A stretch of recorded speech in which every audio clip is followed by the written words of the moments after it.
സംസ്ഥാനത്തെ സർക്കാർ ജീവനക്കാരുടെയും പെൻഷൻകാരുടെയും ആരോഗ്യ ഇൻഷുറൻസ് പദ്ധതി മെഡിസെപ്പിന്റെ 2ാം ഘട്ടം ഇന്നു മുതൽ പ്രാബല്യത്തിൽ വരും.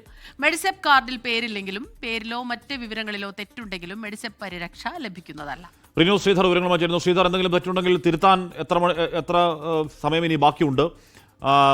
മെഡിസെപ്പ് 1നെ കുറിച്ച് ഇപ്പോഴും ചില പരാതികളൊക്കെ ബാക്കിയുണ്ട്. അപ്പോൾ എന്ന് പറയുമ്പോൾ പോലും മെഡിസെപ്പ് 2ൽ എന്താണ് പ്രധാനപ്പെട്ട മാറ്റങ്ങൾ, എന്താണ് പ്രധാനപ്പെട്ട ഹൈലൈറ്റ്സ്? റിനു.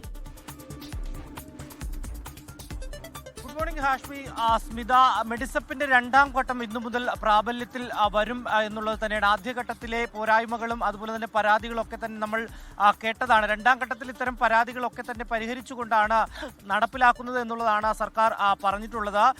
ഈ പെൻഷൻകാർക്കും അതുപോലെ തന്നെ ജീവനക്കാർക്കും ഒക്കെ തന്നെ ഈ www.medisep.kerala.gov.in എന്ന ലോഗിൻ ചെയ്ത അവരുടെ പേര് വിവരങ്ങൾ ഉണ്ടോ എന്നുള്ളതും അവരുടെ കാർഡും ഡൗൺലോഡ് ചെയ്യാം എന്നുള്ളതാണ്. ഏതെങ്കിലും തരത്തിൽ ഈ സൈറ്റിൽ ഇവരുടെ പേര് വിവരങ്ങൾ ഇല്ലെങ്കിൽ മെഡിസെപ്പിന്റെ പരിരക്ഷ ലഭിക്കില്ല എന്നുള്ള ഒരു അറിയിപ്പ് കൂടി ഉണ്ട്. ട്രഷറി വഴി വാങ്ങുന്നവർക്ക് ഏതെങ്കിലും തമ്മിലുള്ള പരാതി ഉണ്ടെങ്കിൽ ആ ട്രഷറിയിലും അതുപോലെ തന്നെ ബാങ്കുകൾ വഴി മെഡിസെപ്പിന്റെ പരിരക്ഷ ലഭിക്കുന്നവർക്ക് ഏതെങ്കിലും ട്രഷറിയിലും ചെന്ന് ഈ പരാതി നൽകി അതിനൊരു പരിഹാരം കാണാം എന്നുള്ളതാണ്. എന്തായാലും 25-ാം തീയതി വരെ ഇതിൽ ഒരു പരാതി നൽകുന്നതിന് വേണ്ടിയിട്ടുള്ള ഒരു സാവകാശവും സർക്കാർ നൽകിയിട്ടുണ്ട്. ഇതിനു മുമ്പായി തന്നെ പരാതികൾ നൽകി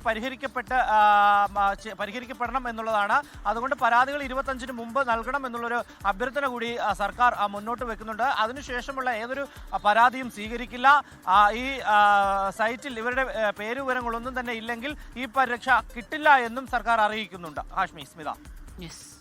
ലോകത്തെവിടെയായാലും ഏത് സമയത്തും 24 വാർത്തകളും ഓഗ്മെന്റഡ് റിയാലിറ്റി പാക്കേജുകളും എക്സ്പ്ലെയിനറുകളും വിശദമായി കാണാൻ ഞങ്ങളുടെ യൂട്യൂബ് ചാനൽ നിങ്ങൾക്ക് സബ്സ്ക്രൈബ് ചെയ്യാം.